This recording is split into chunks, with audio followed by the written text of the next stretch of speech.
Picture this. You wake up, bright lights above you, cold floors beneath your feet. People rush past with suitcases. Flights are announced every few minutes. You look around. You are inside an airport. And then it hits you. You have been here for 10 years. You cannot leave, not because someone is stopping you, but because you have no passport, no country, no identity. You are a person, but according to the law, you do not exist. This is not a movie. This is a true story. The unbelievable story of Mehran Karimi Nasseri, the man who lived inside an airport for 18 years. Mehran Karimi Nasseri was born in 1945 in southern Iran. By all accounts, he had a normal childhood. He was intelligent, curious, and full of ambition. In 1974, at the age of 29, he left Iran to study in England, at University of Bradford. He was just another young student, chasing a better future. Nobody could have predicted what was about to happen to him. While studying in England, Nasseri joined protests against the Shah of Iran. The Iranian government found out. When he returned home, he was arrested. And then, without a trial, without a hearing, he was expelled from Iran. No passport, no papers, no way back. At just 32 years old, Mehran Karimi Nasseri had no country. He wandered across Europe, Belgium, France, the UK, trying to find somewhere that would accept him. Finally, in 1981, Belgium granted him refugee status. For the first time in years, he had hope. He was going to England. That was the plan.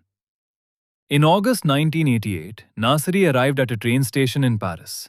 He was heading to the airport, then to London, to begin a new life. And then, his briefcase was stolen. Inside that bag was everything: his refugee documents, his identity papers, his entire legal existence. Gone. He arrived at Charles de Gaulle Airport, but British immigration officials refused to let him enter the UK. No documents, no entry. He was sent back to France, but French police couldn't deport him either. He had no papers. No country would take him. No country would send him away. He was trapped. And so, Mehran Karimi Nasseri sat down on a red bench inside Terminal 1. He thought it would only be temporary. He was wrong. 18 years inside an airport. Days became weeks. Weeks became months. Months became years. For 18 years, Nasseri lived inside Charles de Gaulle Airport. His home was a red plastic bench near the departure gates. He washed himself in public toilets. Airport workers brought him food. He earned small amounts of money by returning luggage trolleys. He wore the same clothes for weeks. Every day, he read newspapers and wrote in his diary. Around him, millions of travelers came and went. Families on holiday, businessmen rushing to flights, couples saying goodbye. Everyone was going somewhere. Everyone except Mehran.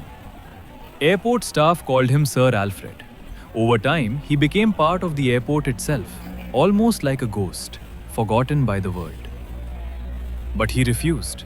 Now here is the strangest part of the story. Nasseri actually had chances to leave. France offered him refugee papers. Belgium offered him residency. Lawyers and government officials tried to help him. But he refused. Why? Because the documents listed him as Iranian, and Nasseri believed his mother was British. He refused to accept an identity he did not believe was truly his. This story was never really about an airport. It was about identity, belonging. A man desperately trying to understand who he really was. When asked if he regretted his years in the airport, he once said, "No, Angry. I just want to know who my parents are." Hollywood tells his story. By the early 2000s, Nasseri's story had become world famous. Journalists from around the globe came to interview him, and then Hollywood called. Legendary director Steven Spielberg bought the rights to his story. In 2004, The Terminal was released, starring Tom Hanks. The film became a worldwide hit. And while millions watched his story on cinema screens, the real Mehran Karimi Nasseri was still sitting on his bench in Paris. The final return. In 2006, after 18 years, Nasseri finally left the airport. Not by choice. He became seriously ill and was taken to hospital. After recovering, he finally sorted out his legal papers. For years, he lived quietly in Paris. But the airport never truly left him. And in 2022, he returned once again to Charles de Gaulle Airport. Nobody knows exactly why. Maybe it was the only place where he truly felt at home. On November 12th, 2022, Mehran Karimi Nasseri suffered a heart attack inside the airport. Paramedics tried to save him. They could not. He died in the same airport where he had spent 18 years of his life. A man trapped between countries finally came to rest in the place that defined his existence. Mehran Karimi Nasseri was not a criminal. He was not dangerous. He was simply a man, lost inside a system that no longer knew where he belonged. His story reminds us how fragile life can be. One stolen briefcase, one missing document, and an entire life changed forever.